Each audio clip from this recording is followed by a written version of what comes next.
Nós vamos falar um pouquinho nessa noite sobre a dor. A gente está aí em pleno setembro amarelo, na verdade, já despedindo, né, esse mês tão importante, onde fazemos a referência à prevenção do suicídio, algo tão comum em nossos dias, que tantas vidas têm acometido. Sentimentos como depressão, ansiedade, são as doenças que têm sido presentes e já anunciadas ainda no século passado. E isso é para ver que a gente não está tão novo assim, né? Nós somos do século passado, milênio passado, né? Então é muita coisa, mas desde lá já havia uma projeção que no século 21 nós teríamos uma grave doença proveniente do estresse, das preocupações, e não à toa nosso calendário está ficando colorido, e no mês de setembro esse sinal de alerta. Nós não fizemos muito menção desse mês agora, porque ficou tudo junto, né? Voltando pós-pandemia, ou dentro da pandemia ainda, em um grau talvez um pouco menor, mas o fato é que nós não podemos deixar passar em branco. E nessa noite eu queria falar um pouco sobre a dor, mas não no aspecto de curtir essa dor, pelo contrário, para que a gente possa saber como fazer para não ficar estacionado nela, porque sentir dor faz parte da vida. Sentir a dor faz parte de um bojo de sentimentos que estão conectados conosco e não tem como fugir desses sentimentos, dessas sensações.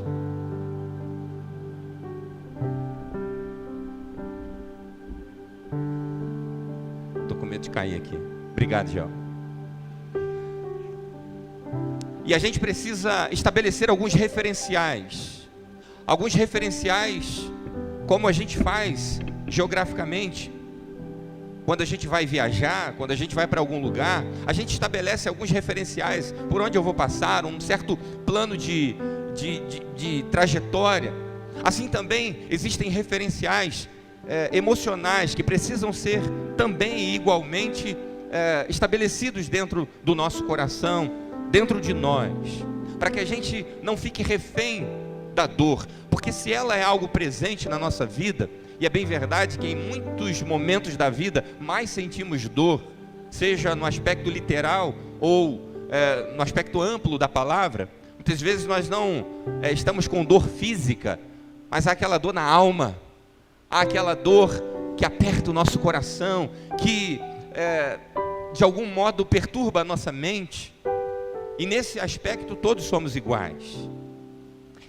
E aí a gente precisa entender que a gente vai criando referenciais, e esses referenciais precisam ser trabalhados em nós para que eles nos impulsionem, para que eles nos joguem para frente, e não para que de alguma maneira a gente fique estagnado nesse sentimento e com ele morra. Me lembra o profeta Jeremias, o profeta que ficou conhecido como profeta chorão, e se a gente for analisar a história desse homem, ele teve motivos de sobra para chorar.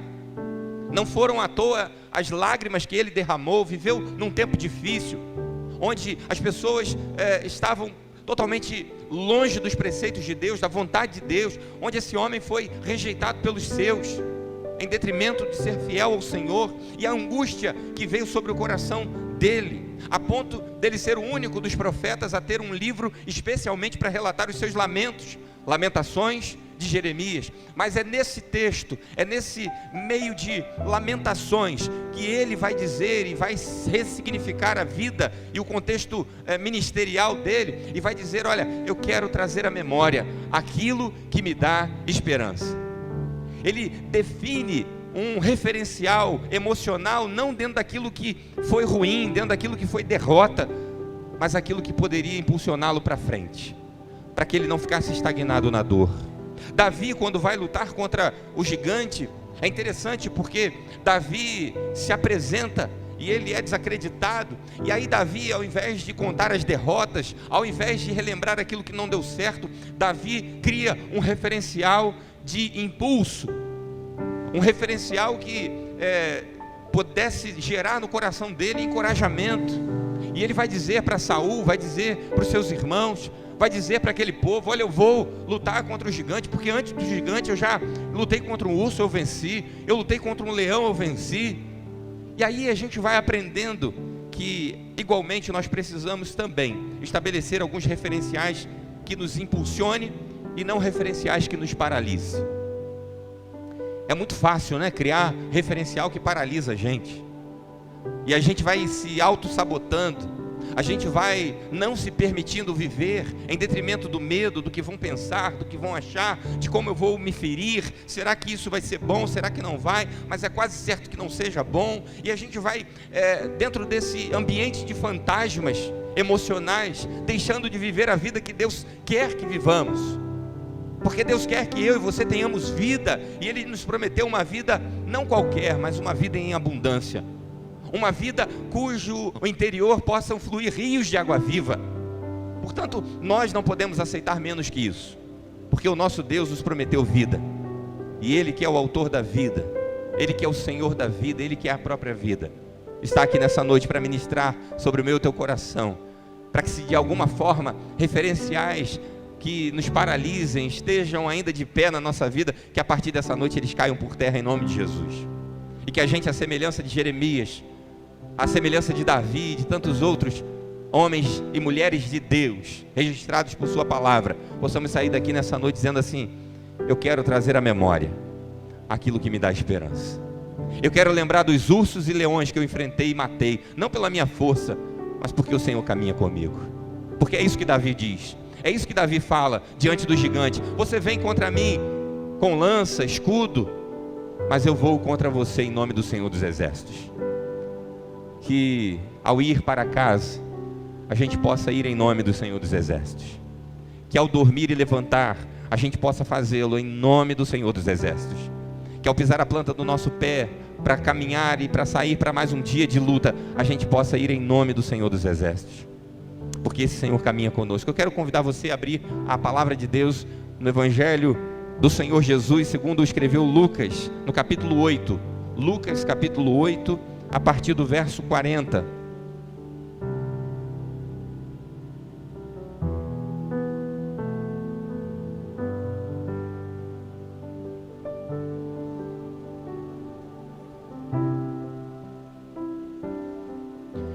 Lucas capítulo 8, a partir do verso 40, nos diz assim: e aconteceu que, quando voltou Jesus, a multidão o recebeu, porque todos os estavam esperando. E eis que chegou um homem de nome Jairo, que era príncipe da sinagoga, e prostrando-se aos pés de Jesus, rogava-lhe que entrasse em sua casa, porque tinha uma filha única, quase de 12 anos, que estava à morte. E indo ele, apertava-o a multidão. E uma mulher que tinha um fluxo de sangue havia 12 anos, e gastara com os médicos todos os seus haveres, e por nenhum pudera ser curada, chegando por detrás dele, tocou na orla do seu vestido, e logo estancou o fluxo de seu sangue. E disse Jesus: quem é que me tocou? E negando todos, disse Pedro e os que estavam com ele: mestre, a multidão te aperta e te oprime, e dizes: quem é que me tocou? E disse Jesus: alguém me tocou, porque bem conheci que de mim saiu virtude. Então, vendo a mulher que não podia ocultar-se, aproximou-se tremendo, e prostrando-se ante ele, declarou-lhe diante de todo o povo a causa por que ele havia tocado, e como logo sarara. E ele disse: tem bom ânimo, filha, a tua fé te salvou, vai em paz.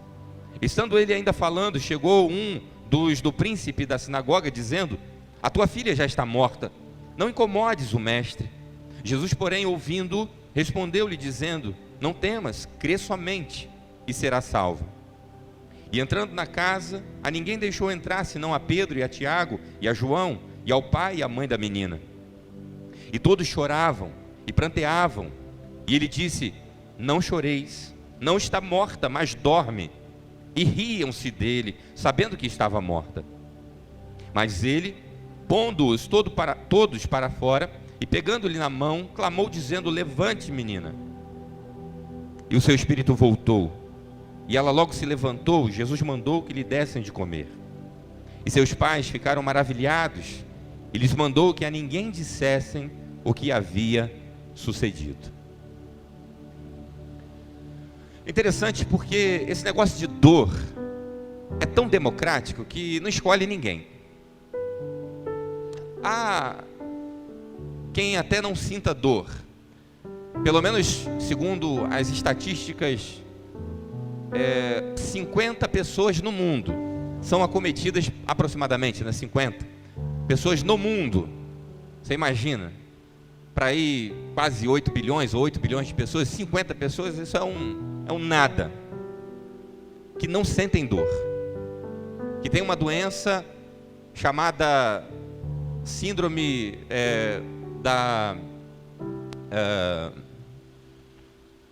de algo que me fugiu aqui agora o termo técnico, mas é como uma anomalia da sensibilidade. Então, essa pessoa não sente dor, você pode espetá-la, ela pode se queimar, por exemplo, e ela não sente dor. Agora há pouco mesmo vi uma reportagem de um relato de uma mãe que teve um filho por parto normal e dormiu no meio do parto.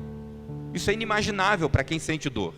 E talvez você esteja aí dizendo assim: eu queria ser um desses 50 felizardos. Não sentir dor parece algo muito bom, parece algo muito gostoso, mas não é. Porque embora essas pessoas não sintam dor física, elas sentem uma dor terrível. A maioria dessas pessoas, para não dizer a totalidade delas, tem marcas profundas em seu corpo. Uma mulher, por exemplo, há pouco tempo atrás, precisou ser socorrida pelo marido porque ela simplesmente esqueceu a mão em cima do fogo. E você imagina uma mão diretamente ao fogo, que estrago o fogo não faz, e ela simplesmente não estava percebendo.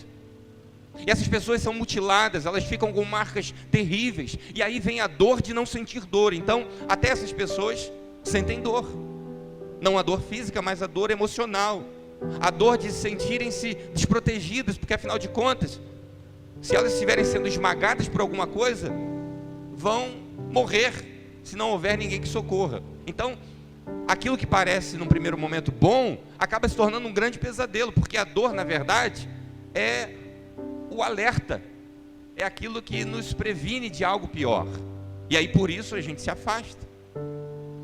E é interessante porque esse texto apresenta um movimento de dor profunda, e aí a gente vai vendo aqui algumas questões antagônicas a partir da leitura desse texto, porque enquanto a multidão está alegre, tem gente chorando.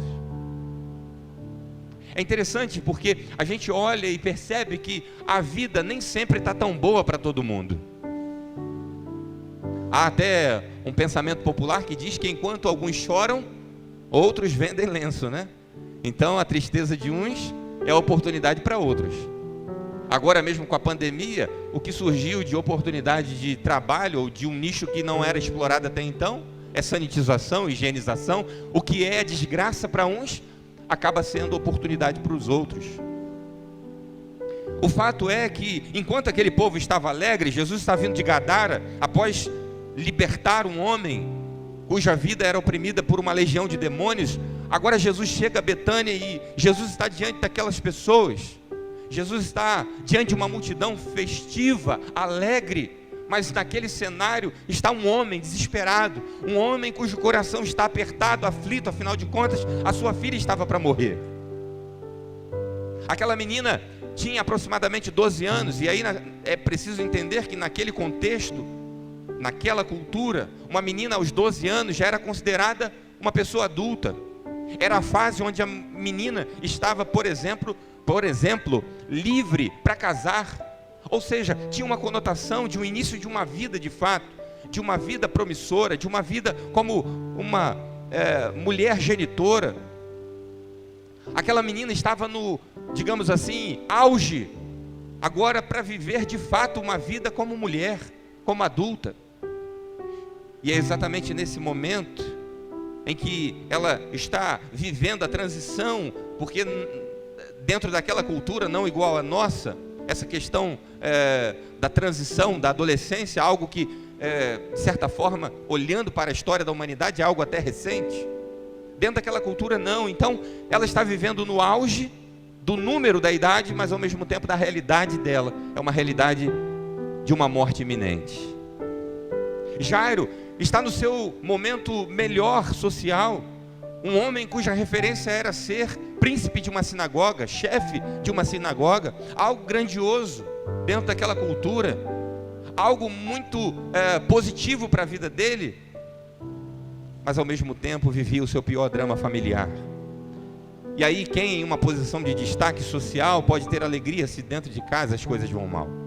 Se não dá para celebrar com a família, se não dá para olhar para a filha e ter a alegria de saber que aquela posição pode gerar algum fruto positivo para a sua casa, se na realidade a sua filha já está à beira da morte.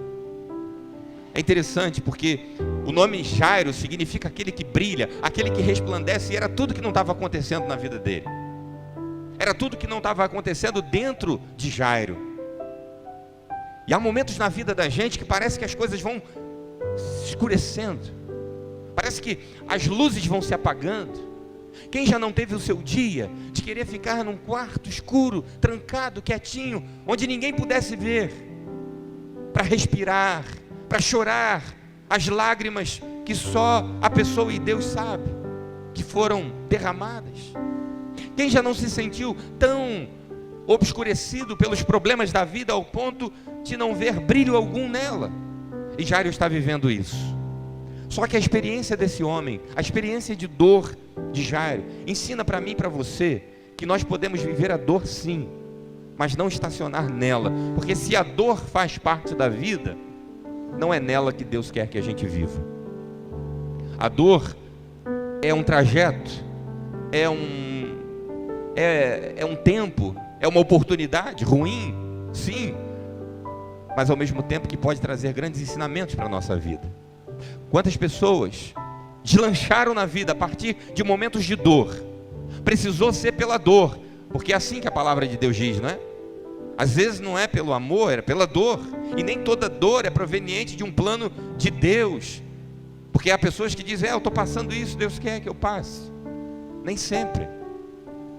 Nem sempre. Muitas dores são provenientes da nossa própria condição pecaminosa, de erro, de teimosia. Mas eu quero me ater aqui a alguns princípios desse texto na vida de Jairo, que podem trazer para o meu e para o teu coração alguns ensinamentos muito importantes.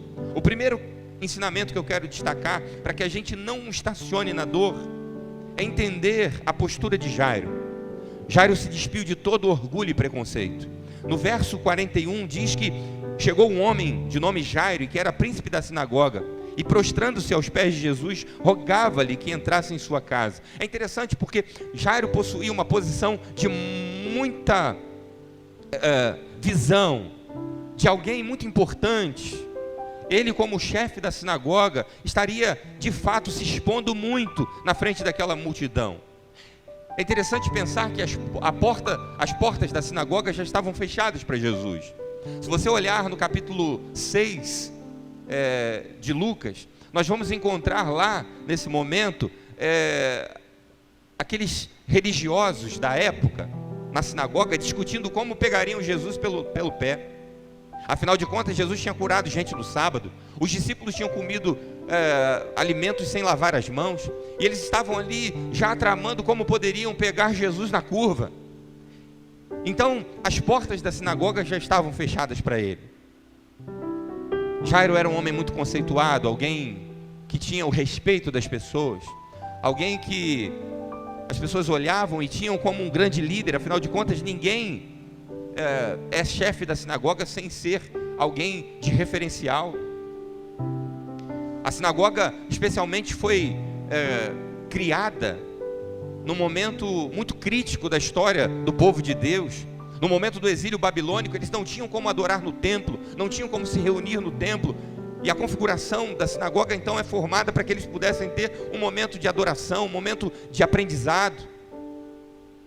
E agora esse homem que é o chefe daquele lugar, um homem cuja posição era uma posição de destaque, poderia imaginar eu me expor a tal ponto? Porque é assim que muitos líderes pensam, é assim que muitas pessoas pensam. Eu não vou expor as minhas fraquezas para não pegar mal para os meus liderados, para não pegar mal para aqueles que ouvem a minha voz. O que eles vão dizer de mim? O que eles vão pensar de mim? Vão pensar que eu sou fraco, vão pensar que eu não sei das coisas, vão pensar o que é realidade, que eu e você somos seres humanos. E aí, em detrimento disso, a gente às vezes vai vivendo a dor, porque não tem a humildade de se despir de todo o orgulho, de todo o preconceito, e se lançar aos pés de Jesus, e dizer: Senhor, eu estou precisando de ajuda, porque se o Senhor não vier a mim, algo em mim vai morrer. E nesse caso era a filha de Jairo. A gente vive dentro de um contexto que se imagina que as pessoas não podem mostrar as suas fraquezas, e aí por isso muitos líderes até se suicidando, porque não encontraram um espaço para gemer e gritar a sua dor, porque se o fizessem, seriam taxados como fracos, como gente sem fé, como gente sem comunhão com Deus. E quantos espalhados pelas igrejas estão assim, vivendo sob a sombra de sua dor, porque não sentem liberdade para gritá-la, não sentem liberdade e a vontade para fazer o que Jairo fez, para se lançar aos pés de Jesus e dizer: Senhor, me socorre. Existem pessoas que estão sofrendo, estacionadas na dor, por puro orgulho, porque são incapazes de pedir socorro, porque querem ficar tentando. Ah, pastor, mas se eu for psiquiatra, o que é que vão pensar de mim? E você e eu somos de uma geração em que se dizia: psiquiatra é médico de louco, né? Sem saber que o maior louco era aquele que proferia essa mesma frase. É interessante porque se a gente quebra o pé, não tem pedido assim de oração: pastor, ora porque eu tive uma fratura exposta, que o Senhor possa colocar o osso no lugar, que os tendões possam se refazer. O que a pessoa faz? Corre para o médico, corre lá para o ortopedista, faz a cirurgia, bota parafuso. Se a pessoa tem um AVC, não pede assim: ó, ora por mim lá que eu tive um AVC, para que possa voltar tudo para o seu lugar. O que a pessoa faz? Corre para o médico, e tem que fazer isso mesmo. Mas por que quando a coisa é na mente, quando a coisa é no coração, a gente fica assim, protelando? Ah, mas se eu tomar aquele remédio, aquela tarjinha, que já denuncia, o que vão pensar de mim? Sabe o que vão pensar? Que você é ser humano, que você é gente, que aí dentro de você, nas veias e artérias que você tem, corre sangue, não gasolina, óleo diesel. Você não é uma máquina. Se eu fizer terapia, o que vão pensar de mim? Olha, eu acho que o errado mesmo é não fazer terapia, porque no mundo louco, do jeito que a gente vive, a gente tem que fazer mesmo. A gente tem que ter essa humildade de dizer: eu não aguento mais, eu preciso gritar a minha dor, ainda que eu me exponha, ainda que as pessoas vejam. Você sabe que tem gente que não entrega a vida a Jesus por preconceito e por orgulho? Ela sabe que precisa de Jesus. Quando alguém vem pregar, quase que sai pregado, né? Você já foi pregar para alguém e saiu pregado? Saiu evangelizado, né? Que a pessoa sabe, só que ela não faz, porque ela pensa assim: o que vão pensar de mim? Eu sempre fui assim, sempre falei o que falei, sempre fui desse jeitão assim. Eu vou chegar lá no trabalho e vou dizer que agora eu sou crente? O que vão pensar de mim? E aí às vezes a gente vai vivenciando dores que já não eram mais para serem sentidas, porque de alguma forma a gente não faz como Jairo. A gente não se despe do orgulho, do preconceito e se lança aos pés de Jesus. Em segundo lugar, olhando para esse texto, a gente aprende, para não ficar estacionado na dor, que existem ensinamentos que vêm com processo. O texto vai dizer no verso 47: então, vendo a mulher que não podia ocultar-se, aproximou-se tremendo e, prostrando-se ante a ele, declarou-lhe diante de todo o povo a causa por que ele havia tocado e como logo sarara. Jairo podia imaginar que, por ser chefe de sinagoga, ele ia chegar dando carteirada lá. Não, agora, afinal de contas, eu sou chefe da sinagoga. Então, Jesus, o meu problema aqui. E aquele homem desesperado, e aí quem é mãe, quem é pai, o que você faria numa condição de ver o seu filho à beira da morte? Como que você estaria? Qual seria o seu sentimento? Você sentaria e aguardaria? Ah, não, mas pode vir, mas se tiver que vir amanhã, pode vir amanhã. Não, a gente quer o socorro, é para agora, é para já. Cada segundo conta. E você imagina o coração de Jairo, mas de repente, Jairo se vê agora numa sinuca de bico. Ele está em Jesus, mas chega uma mulher, e ele deve ter pensado: essa mulher tinha tanta hora para poder chamar o mestre agora.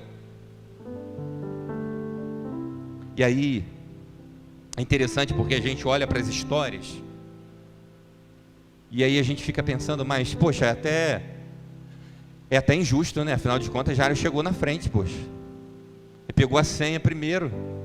O caso dele era de vida ou morte. Da mulher já estava 12 anos, podia esperar mais um pouco. Mas quem estava esperando mais? E o fato aqui não é nem quem chegou na frente ou quem chegou depois. O fato é mostrar que Jesus é o dono do tempo, da história, que Ele controla todas as coisas, que vida e morte estão sob o domínio do seu falar. Essa é a verdade principal desse texto. É mostrar que a Jesus ninguém mete medo. Jairo está ali se borrando, porque ele imagina: o que vai acontecer com minha filha? E agora que essa mulher chegou, Jesus está batendo papo ainda, está querendo conversar. Essa mulher está dizendo que gastou tudo com os médicos, já está curada, vai embora, deixa ele agora me atender. Você já deve ter estado em alguma consulta médica, e aí você está com pressa e a coisa não é nem de urgência, você pode até esperar, mas aí de repente chega um representante comercial com aquela mala cheia, com mais de 2 bilhões de caixa de remédio ali para mostrar ao médico. Aí você fica assim: mas logo na minha vez? Logo agora? Já aconteceu com você, não já? Já foi? E tem gente aqui que já é tão abençoado que já aconteceu várias vezes. Parece que o cara espera você marcar uma consulta e aí vai lá, é ou não é verdade? Jairo está ali esperando. Ela 12 anos experimentando agonia, ele 12 anos experimentando alegria, porque até aquele momento a filha era saudável. Muita alegria havia sido vivida por aquela família, mas agora o drama se apresenta. E aí Jairo tem que esperar e esperar a agonia a nossa alma. E a gente às vezes não entende que Deus vai trabalhando em nós no processo. De repente você está diante de uma situação e você diz: Senhor, não é possível. Como diz aquela expressão, né, que muita gente usa: eu taquei pedra na cruz, eu limpei o chão com as vestes sacerdotais, eu cuspi na cortina do templo. Sei lá qual expressão você queira usar, mas o fato é que às vezes a gente vai esperando, e parece que tem coisas que vêm só para poder, sabe, amassar a gente com requintes de crueldade, quando na verdade a gente precisa entender que é no processo, muitas vezes, que Deus vai trabalhar algo em nós. Às vezes trabalha instantaneamente. Tem situações que acontecem na nossa vida, a gente pede, o Senhor responde, aquilo se estabiliza, a gente glorifica, mas tem coisas às vezes que demora, não demora? De repente você está com uma coisa aí, que você está pedindo ao Senhor, e já está até cansado, já está até assim meio sem jeito, de tanto que você já falou para Deus. E muitas das vezes a gente esquece que é dentro do processo, que em muitos momentos Deus vai trabalhar algo em nós que precisa ser no processo.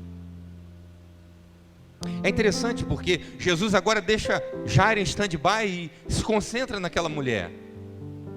E eu fico pensando Jairo ali, inquieto, andando de um lado para o outro. Não é possível que esse papo não vai acabar. Mas aí a gente olha Jesus e é interessante porque Jesus em seu ministério sempre deu prioridade a quem não tem valor.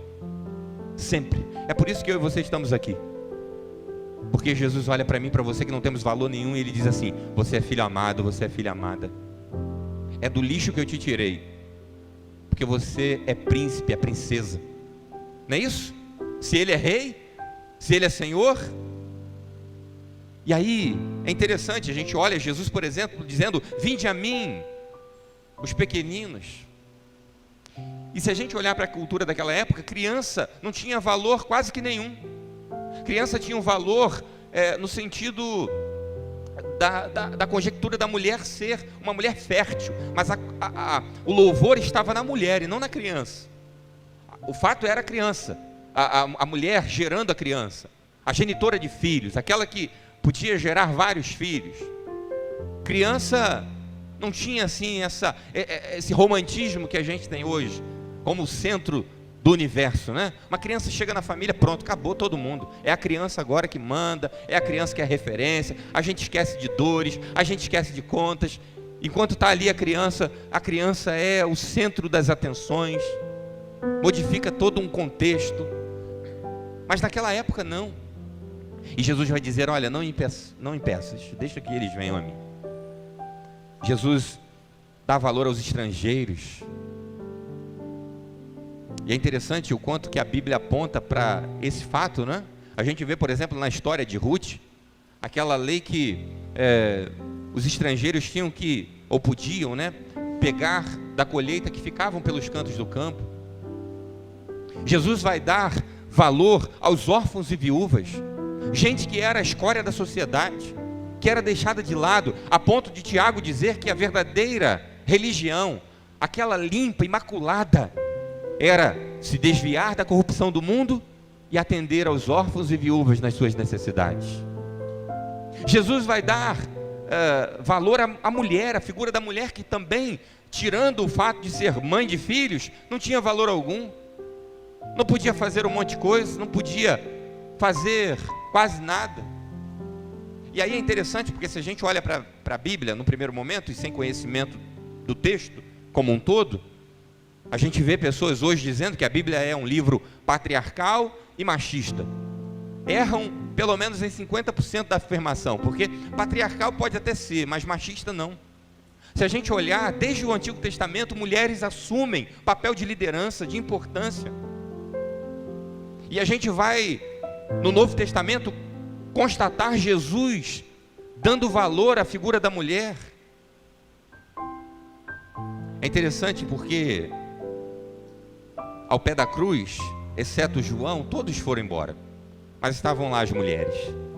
Elas foram as primeiras a saberem da notícia de que Jesus havia ressuscitado e, portanto, também as primeiras a anunciar essa notícia. Agora sejamos sinceros, no mundo que desde sempre é corrupto, no mundo que desde sempre é oportunista, fosse outra pessoa no lugar de Jesus, quem seria atendido primeiro? Jairo, chefe da sinagoga, ou aquela mulher que nem nome tem? Quem você acha que seria atendido? Se fosse aqui na realidade brasileira, e na realidade judaica também, lá de Israel também, era o mesmo, não fosse Jesus, o fato não é aqui nacionalidade, mas é a pessoa, o agente daquela ação, certamente seria o chefe da sinagoga. Afinal de contas, cuidar daquele homem, cuidar da prioridade dele, poderia abrir portas para Jesus, era interessante para Jesus, mas Jesus não veio fazer lobby com ninguém, Jesus não veio fazer politicagem com ninguém, Jesus não veio ser oportunista. Jesus estava ali e olhava para o coração de Jairo, olhava para o coração daquela mulher, como daquela multidão, como olha hoje nessa noite para o meu, para o teu coração, e aqui não tem pastor, não tem apóstolo, não tem semideus, não tem anjo, não tem nada. Ele olha para mim e para você como iguais que somos perante Ele, e a prioridade dele é a minha vida, é a tua vida. E por isso a gente está aqui, porque Ele olha para mim e para você com amor genuíno e tremendo. William Barclay, um escritor muito importante, teólogo, vai dizer que Deus ama cada um de nós como se não houvesse ninguém mais para amar. Deus te ama como se não tivesse mais ninguém para Ele amar. Você é profundamente amado, amada por Deus. Agora, não é por isso que você não vai sentir dor e passar por alguns processos dolorosos. Não foi rápido, como Jairo pensou que pudesse ser. Em nossa caminhada também há coisas que não são rápidas, como a gente quer que seja. Mas o que a gente precisa entender é que no processo Deus vai trabalhando em nós. E você hoje só é do jeito que é, porque houveram processos dolorosos, alguns que você pode estar passando até agora e vai continuar passando, mas que tem te transformado na pessoa que Jesus quer que você seja. Então agradeça ao Senhor. Senhor, está doendo, está machucando, mas eu sei que o Senhor está no controle da minha vida e essa dor tem um propósito. Nenhuma dor que a gente sente estando em Deus é por acaso. Toda ela trará benefícios eternos sobre a nossa vida. E a gente vai poder dizer: Senhor, muito obrigado. Obrigado porque agora eu entendo porque que eu senti aquela dor. Agora eu entendo porque que eu apanhei daquele jeito. Esses dias a gente conversando lá em casa, Viviane e eu, e falando de algumas peripécias da Valentina, e eu fiquei assim, falando com ela: olha, eu acho que minha mãe, eu pensei que eu tivesse apanhado muito, mas eu acho que ela me bateu pouco. E eu não estou fazendo nenhum tipo de manifestação surra em filho, não. Mas o que eu estou dizendo é que eu reconheço que se não fosse isso na minha vida, esses processos dolorosos que eu passei, eu poderia ter me tornado uma pessoa muito pior do que eu sou. Porque eu sou ruim. Valho nada. Você pode ver assim: pastor Alex, homem de Deus, abençoado, mora comigo. Viviane é uma santa. Vai chegar lá no céu, vai receber, acho que, a coroa assim, não vai nem conseguir carregar. A gente é muito ruim, irmão. A gente não vale nada. Mas Jesus olha para a gente com amor genuíno, com amor como se não tivesse mais ninguém para Ele amar, e Ele ama a gente com a intensidade que só Ele poderia fazer. Em terceiro lugar, para a gente caminhar para o final, a gente pode sair da dor e não ficar estacionado nela, quando a gente tem cuidado com aquilo que ouve. Então, cuidado com a voz do caos. Cuidado. Não faltarão vozes para poder dizer para mim e para você que está tudo perdido, está tudo acabado. É isso que o diabo quer que a gente acredite, é nisso. Mas olha, acabou. Igreja era bom naquele tempo atrás, 1980, era uma maravilha. Irmãos, olha, em 1980 tinha fofoqueiro dentro da igreja, tinha gente que não pagava dentro da igreja, tinha gente que era pior do que a gente que estava no mundo na igreja, igualzinho em 2020. A gente às vezes vai passando o tempo, vai achando que lá foi melhor, aqui está ruim. Hoje a gente tem mais informação, a gente tem mais, talvez até capacidade de percepção. A maldade vai aumentando, sim, porque isso é relato bíblico, isso é real, mas sempre teve. Família boa era daquele tempo da minha bisavó. Olha, tinha discussão, tinha gente que falava mal do outro, tinha parentes que não se dava, era ruim igual é hoje. Às vezes a gente pensa: naquele tempo que era bom, se eu vivesse lá. Olha, se você vivesse lá. Então, é interessante a gente ficar atento com as vozes do caos, porque não faltarão, e não faltou na vida de Jairo. No verso 49, diz que estando ele ainda falando, chegou um dos príncipes, dos príncipes, né, da sinagoga, ou seja, alguém lá, parceiro, amigo, né, amigo da onça, alguém que caminhava junto com Jairo, chegou lá da casa dele trazendo a notícia. E aquele tempo era assim mesmo. O WhatsApp tinha que ser com pernas e poeira no calcanhar. E chega de repente aquela notícia que ninguém, e principalmente um pai, não quer ouvir: sua filha está morta. Deixa ele em paz. Deixa ele em paz. Já era. É interessante, há quem diga que uma mulher que perde o marido, ela é chamada viúva. Um filho que perde um pai é chamado órfão. Mas não há uma palavra para definir um pai e uma mãe quando perde um filho. Coisa terrível, sentimento tenebroso. E agora Jairo se vê diante daquela notícia, e parece que a gente vê Jairo olhando para Jesus, porque Jesus logo diz assim: olha, não leve em consideração não. Leve em consideração não ouve isso não. Sabe, a gente tem que ficar esperto, porque em meio aos percalços da nossa vida, as dificuldades, não faltarão abutres sobrevoando ali, sabe, aguardando a carniça. Tem gente que parece que vive assim, é o repórter da desgraça. Fica, sabe, flutuando assim nos espaços, e aonde o negócio está ruim ele vai, que ele quer ser o anunciador das terríveis novas.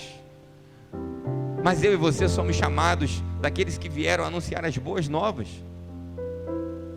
E é claro que a gente não tem que estar alienado às coisas ruins. Ah, pastor, então eu vou ignorar as coisas ruins, vou dizer sempre que está tudo muito bem, está tudo muito bom. Não, você chora, você esperneia, você grita, mas você diz assim: eu sei que meu Deus está comigo. Como disse Jó, no desespero do seu sofrer, eu sei que meu Redentor vive. Está doendo, está machucando, eu estou chorando, mas eu sei que eu não estou sozinho. Eu sei que o Senhor caminha comigo. É interessante, eu, uma vez, criança, ajudava na mercearia do meu pai, e naquele dia eu quis fazer uma surpresa. Meu pai saiu, era dia de chegar, toda sexta-feira ele ia no Ceasa muito cedo, e muitas vezes eu ia com ele, e voltávamos com o carro lá para Itaboraí, cheio de coisas, de caixa, sacos de legumes e tal, aquelas coisas todas. E naquele dia em especial ele precisou deixar tudo aquilo para resolver um problema, e eu fiquei lá, e eu disse assim: eu vou arrumar isso tudo. E aí saí arrumando os tomates na bancada, chuchu, cebola, cenoura, e foi uma festa. E aí chegou na última coisa, um saco de repolhos, e a gente tinha que tirar aquelas folhas maiores, e sobrava um talo, e para ficar o negócio direitinho, passava o facão ali. E eu fui fazendo aquele saco de repolhos, e quando cheguei no último, eu sou canhoto, se tiver alguém aqui mais que sabe que a gente às vezes tem uma certa dificuldade para certas coisas. Às vezes serviços assim que remetem a uma habilidade às vezes mais apurada, não sei se há algum canhoto que tem uma experiência diferente, mas o fato é que eu, quando levantei o facão e bati, foi o talo do repolho, mas foi uma unha também, aqui do dedão. E aí com sangue quente eu não vi e tal, e estou fazendo as coisas, daqui a pouco eu olho aquele sangue, e eu pensei comigo: nunca vi repolho sangrar. E quando eu olhei para o meu dedo, esse dedo aqui só sobrou um pedacinho da unha de um lado e da unha do outro, mas eu fui certeiro, porque arrancou praticamente só a unha mesmo. Mas aquele sangueiro todo, e aí eu fiquei já naquela, né, ainda muito novo, devia ter meus 10, 11 anos, que naquela época pai podia botar o filho para trabalhar, e eu estou aqui vivo. Hoje bota uma criança para trabalhar, ela fica deprimida, fica com trauma, cresce um adulto desconectado. É claro, né, que tem o estudo, e eu sempre fui impulsionado a estudar, mas tinha lá o momento de ajudar o pai. Eu não gostava nada, mas como foi importante passar por aquele processo, como foi bom. E hoje eu me lembro com alegria daquele tempo, em que muitas das vezes meu pai acabava de almoçar e eu ficava andando assim, batendo com o pé forte para ver se ele acordava e me mandava embora, para poder não ter que trabalhar. E aí foi uma bênção quando eu cortei a unha, porque eu fiquei de licença, né? Não tinha essas coisas, mas ele me deixou em casa. Era a época da Copa do Mundo, de 94. Eu vi quase que a Copa inteira. Na de 98 eu olhei para o dedo e disse: não, é melhor não vou fazer isso agora, é pecado, né? Mas naquela época foi sem querer. E aí eu me lembro porque nós chegamos no hospital, e é nisso que eu quero me concentrar. E lá no hospital, esperando, né, aquele atendimento, a gente ali aguardando, e aí toda hora chegava um, e eu me lembro perfeitamente de um. Esse um não saiu nunca mais da minha cabeça, porque eu naquela situação, com 10, 11 anos ali, você imagina, e eu ali aquele medo danado. E aí o moço chegou, ele era um senhor, um jovem senhor, e disse: ih, rapaz, isso aí vai doer, hein? E já estava doendo. E eu pensei comigo: mas vai doer mais. E eu fiquei amedrontado, comecei a ficar mais ainda. Ele disse: olha, eles dão uma injeção dentro do machucado para poder fazer o curativo e tal. E eu olhei para o meu pai e disse: pai, está demorando muito, vamos embora para casa, deixa esse negócio. E eu me lembro daquele homem ali insistentemente, parece que a alegria dele era me apavorar. A alegria dele era ver a minha cara de desespero. E quando eu cheguei lá para fazer o negócio, eu já estava sentindo a dor antes de passar pelo processo. Não foi nem tão ruim assim. Mas o fato é que existirão pessoas cuja notícia trágica parece que trarão prazer nelas. E elas vão até você. E elas vão chegar para você e vão dizer: olha, já era. Está tudo acabado. Tem gente que aprendeu a ver a vida cinza e não tem quem diga que a vida é colorida.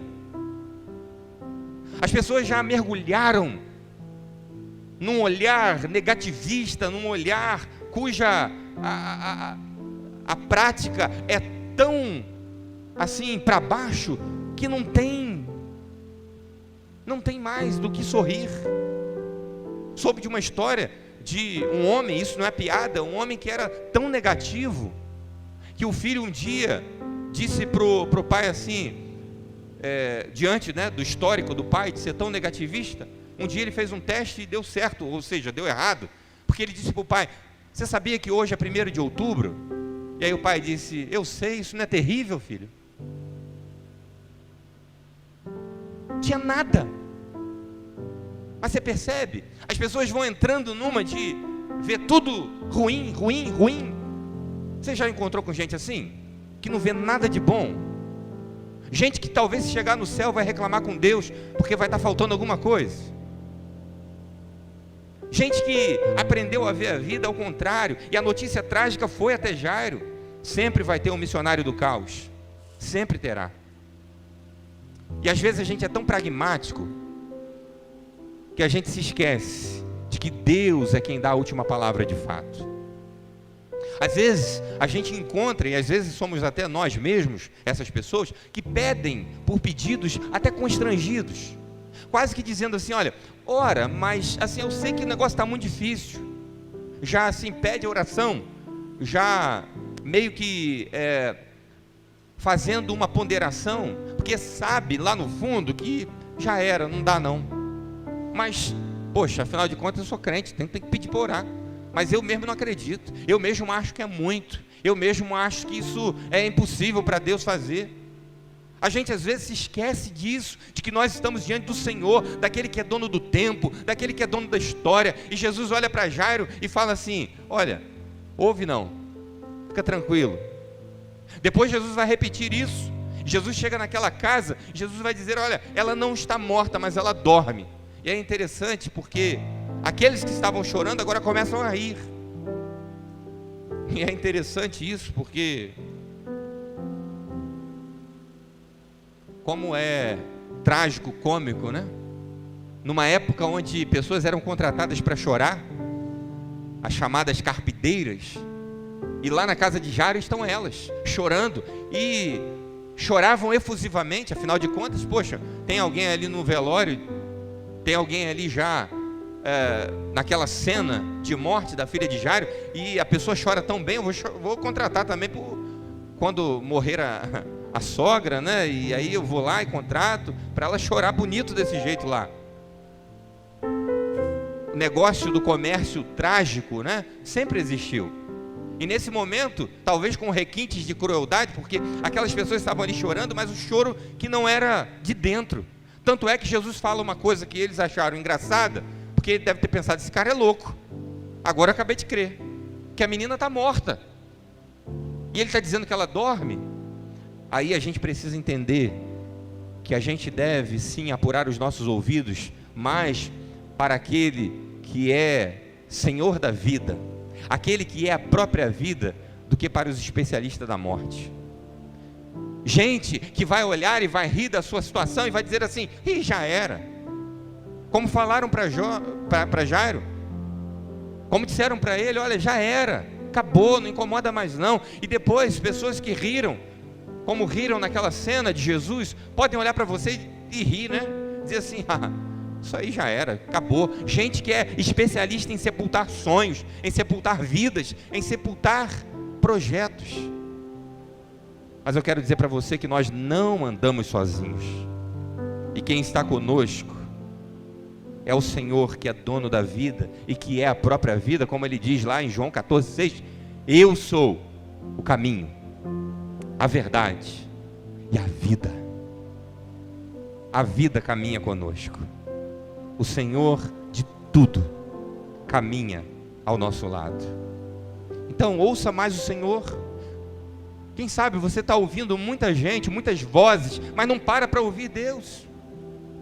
Gente que entra na tua vida, e essas pessoas, elas quase sempre têm uma imagem de que são amigas, de que são parceiras, só que elas vão acabando com a gente, elas vão eliminando nossa capacidade de sonhar, e a gente não percebe muitas vezes essas coisas, porque afinal de contas a outra pessoa, poxa, é minha amiga, se ela está falando para o meu bem. E aí tem uma máxima que diz assim, olha, quem é amigo de verdade fala o que você tem que ouvir. Isso é verdade? É, até certo ponto, porque tem coisas que são sopradas nos nossos ouvidos, que são verdadeiras setas, cheias de veneno, como foi essa lá com o Jairo, de alguém que caminhava com ele, de alguém que estudava com ele, de alguém que adorava a Deus junto com ele, mas que naquele momento serviu como boca do diabo, para dizer para Jairo que não tinha mais jeito para a vida dele, que a filha dele já havia morrido. Quem sabe dentro do teu coração você já tenha sepultado coisas que Deus ainda não deu a última palavra, mas que alguém falou para você, e afinal de contas, a realidade está tão aí na cara, né? Porque eu imagino a cena, aquelas pessoas rindo, porque a menina já deveria apresentar alguns sinais da morte, quem sabe já estava geladinha, quem sabe já estava rígida, com alguns aspectos que um cadáver tem, para que eles pudessem dizer assim, não tem sentido esse homem falar que ela está dormindo, se a gente está vendo que ela está morta. E aí às vezes a gente é tão pragmático nessas coisas, que a gente se esquece de que aquele que caminha com a gente pode reverter qualquer quadro, não só daquela menina, mas como foi no caso de Lázaro, que já estava há 4 dias sepultado, que aí já foi um negócio ainda mais complicado, né? Mas para ele não há complicação nenhuma, porque basta uma palavra, basta um toque. E eu quero terminar com o último ensinamento, e tem muitos mais, mas eu queria me ater a esses 4. Quando no verso 54 e 55 vai dizer que, mas ele, Jesus, pondo-os todo fora, e pegando-lhe na mão, clamou dizendo, levanta-te, menina. E o seu espírito voltou, e ela logo se levantou, e Jesus mandou que lhe dessem de comer. E aí eu queria dizer para você que há um ensinamento dentro disso, para a gente não estacionar na dor, para a gente não viver em dor o tempo todo, a gente precisa cuidar daquilo que Deus tem feito por nós. Então cuide daquilo que Deus tem feito por você.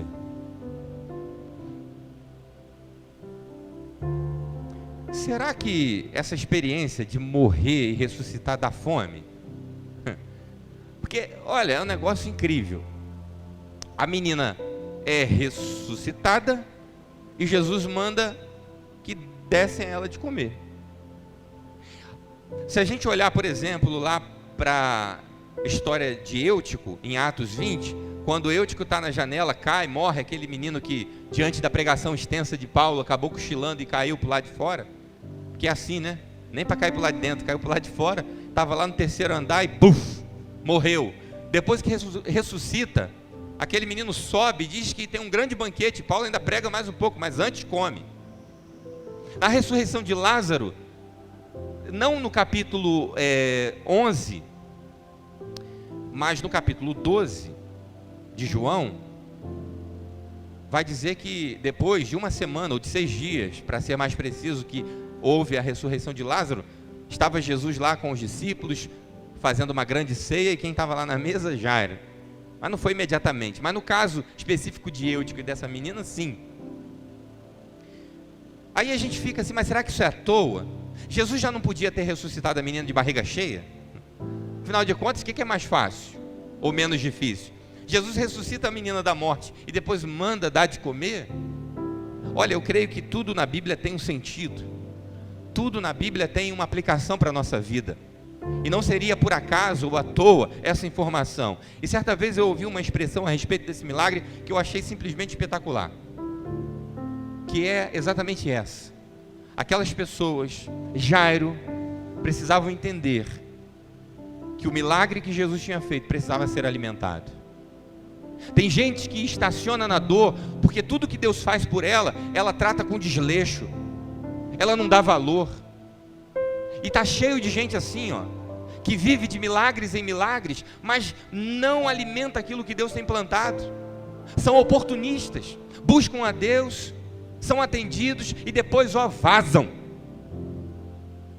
Afinal de contas, Deus está comigo, eu vou curtir a vida, porque no fundo, olha, meu coração está no Senhor. Não tem essa história. A gente precisa entender que o milagre é Deus quem faz, mas alimentá-lo é tarefa nossa. Aquele casamento destruído que foi reparado, que foi ressuscitado, alimente-o. Aquela oportunidade de retomada na vida profissional, alimente. Aquela situação ruim em família, alimente. Aquilo que Deus tem feito na minha e na tua vida precisa ser cuidado, precisa ser zelado, precisamos dar valor, precisamos alimentar.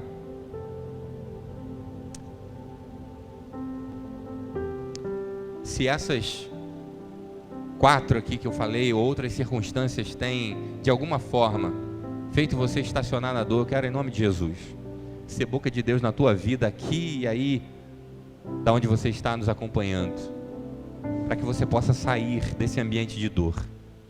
E mesmo que você, nesse processo, ainda continue sentindo essa dor, mas que você tenha uma outra visão sobre ela, que você tenha um outro conceito sobre ela, e que você diga: Senhor, eu estou entendendo, eu estou no processo, me ajuda, Senhor.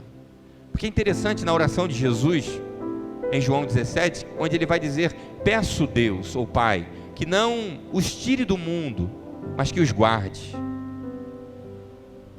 Ou seja, Jesus nunca prometeu que a gente não teria dor. Jesus nunca prometeu que seria fácil. E tem uma geração, essa chamada Nutella, e que apertou mais um pouquinho, ela já não quer mais. Gente cheia de mimimi, cheia de não me toque, que em detrimento da dor que Jesus passou por nós, nós não sofremos absolutamente nada. Mas que em uma outra circunstância diz: ah, mas assim também não dá, estou indo embora.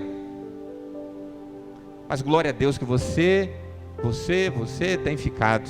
Glória a Deus que você tem entendido, que você, mesmo a despeito da dor que sente por vezes, daquela dor que dói na alma, que te faz chorar, que você pensa: não vou aguentar, mas você no final de tudo sabe: Senhor, eu sei que eu permaneço de pé porque o Senhor está comigo.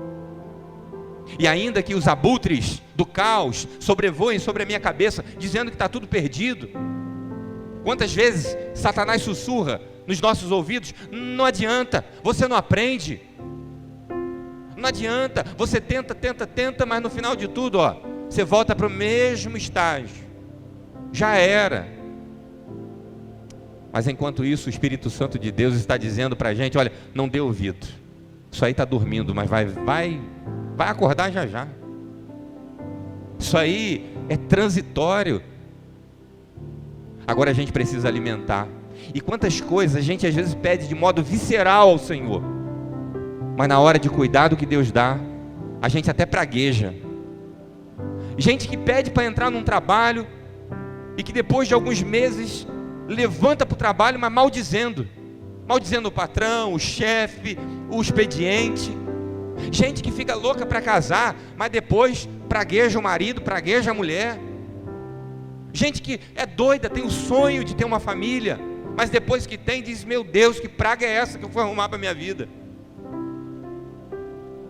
Sonhos, milagres, projetos de Deus, que a gente precisa alimentar. E às vezes a gente passa por dores, porque a gente está deixando de lado aquilo que Deus fez por nós. Que nessa noite eu e você possamos dar tchau, sair do estacionamento da dor e dizer: olha, há vida além dela. Jesus é o dono da vida, Jesus é o Senhor, e Ele está comigo, e Ele veio para me tirar daqui. E se ainda não for a hora de sair, mas que você fique pronto, já com o carro ligado, com a marcha engatada, para que no sinal de Deus você possa arrancar daí e dizer: valeu, foi ruim, mas foi bom, agora chega, até que venha a próxima.